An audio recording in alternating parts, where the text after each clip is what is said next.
My name is Zura's Workshop. You may know me from my How Good Is series of videos. Today I'm here with something different. I'm one of the lucky few who got the Land of Sorrow. I have no idea how I got it, but I have it in my hands, so why not just unbox the thing, see what cards are in, because as far as I'm aware, the spoilers for all the cards have not leaked yet, so I decided to keep everything on the video, even the boring part of getting rid of this. That's part of experience, for me at least. Finally, unboxing the new expansion. Okay, we got rid of this, we can do... And the Land of Sorrow Adventure Pack. 60 fixed cards as always. And we have the QR code, which probably does not work, because if it did, we would already have everything leaked. So let's not bother with that. Let's get rid of this. Ah, that's quite sturdy. Feel kinda stupid for taking so long on that state, but... Okay. I get my mistake. There was some of that left here. So I'm not going to spoil the storyline for myself, but we have the booklet. I have not played the whole cycle yet, but I see the difficulty 9, and this cycle is so hard that probably difficulty 9 basically means impossible. Okay. Kinda worried about that one.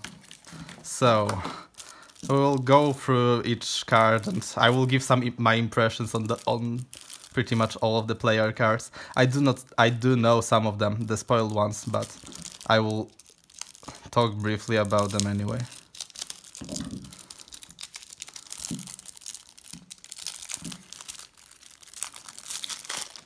So Gvai here. First of all, his art is great, at least for me.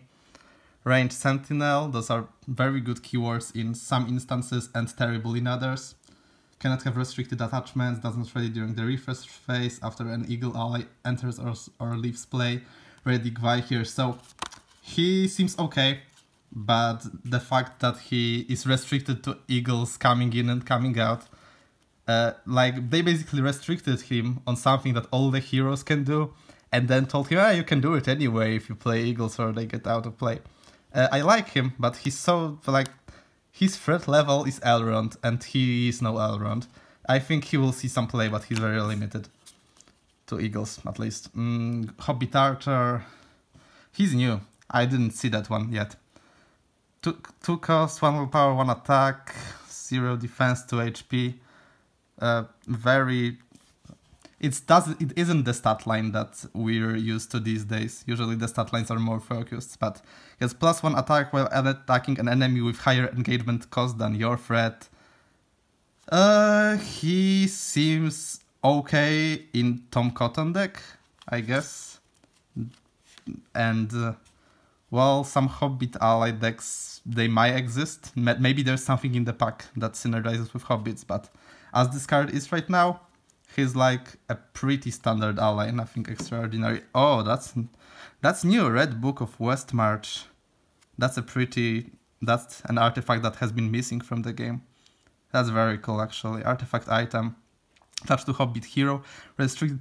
While attached hero is committed to the quest, each Hobbit character gets +1 willpower. And after you quest successfully, exhaust Red Book of Westmarch to add 1 resource to attached hero's resources pool. That's nuts. That's actually nuts. Like, this is pretty much sword that was broken for hobbits that also gives you resources.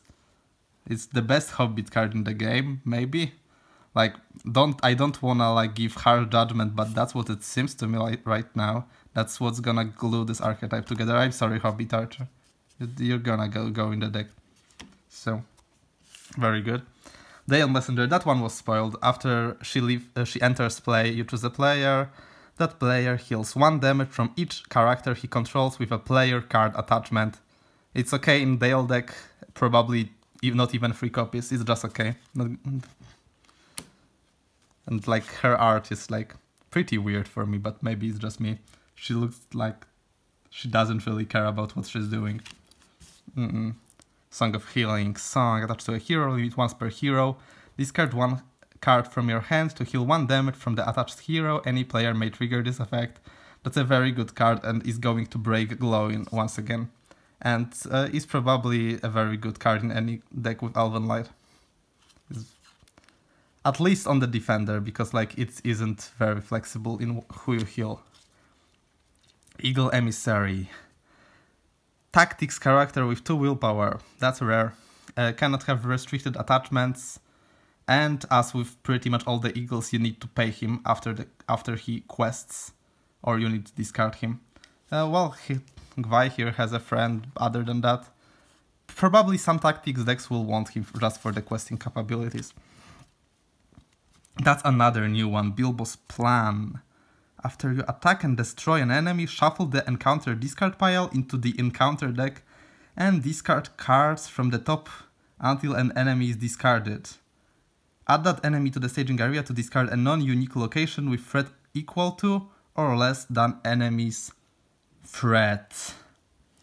That's another situational event, like it's location control for tactics, and tactics probably prefers enemies over locations, but locations are the least hurtful type of card in play. So unless you're playing solo with tactics focus deck, I don't see it really being played. Spare Pipe attached to a character.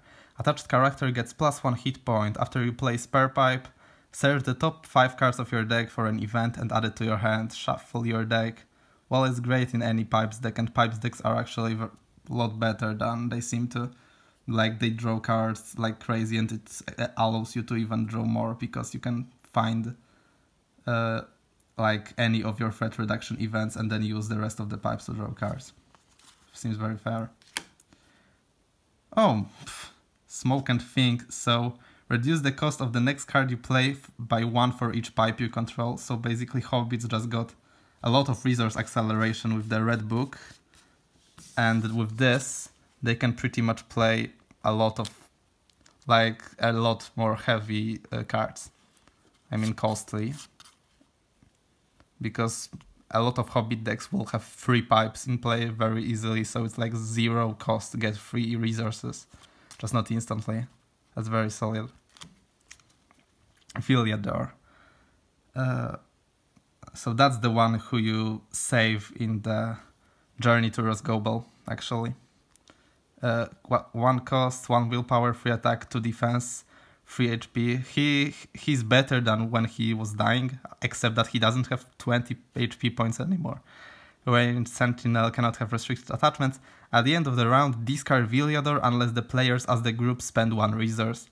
So basically, if he's in play for 1 round, it's fine, but if he's in play for more than 3 rounds, you're starting to overpay, so he requires some strategic planning, but he's very good in the quests that have a lot of early pressure, I guess. And this is the quest. I guess we're not going to be spoiling that one for ourselves yet. But there's also Messenger of the King, probably the most important card in the pack. Most of you probably already know it, but I will read it anyway. It's the 6th contract. You cannot choose more than 2 heroes during setup. Choose a non-neutral unique ally from your deck and put it into play. Add the sum of that ally's printed willpower, attack, defense, and hit points to your starting threat, then flip this card over and attach it to that ally. Attached ally loses the ally card type and gains the hero card type. Attached character cannot be readied more than once per phase. Messenger of the King is immune to player card effects while attached character is in play. If attached character leaves play, remove Messenger from the King of the game. So it basically allows you to play any ally that has a sphere as your hero. It opens like 20 or 30 more decks, which is great in my opinion. You can even play like 1 threat heroes. It kinda renders Smeagol obsolete, but it's probably the best design, at least for me, from the set. So let's take a final look at all the cards from the expansion together. I kinda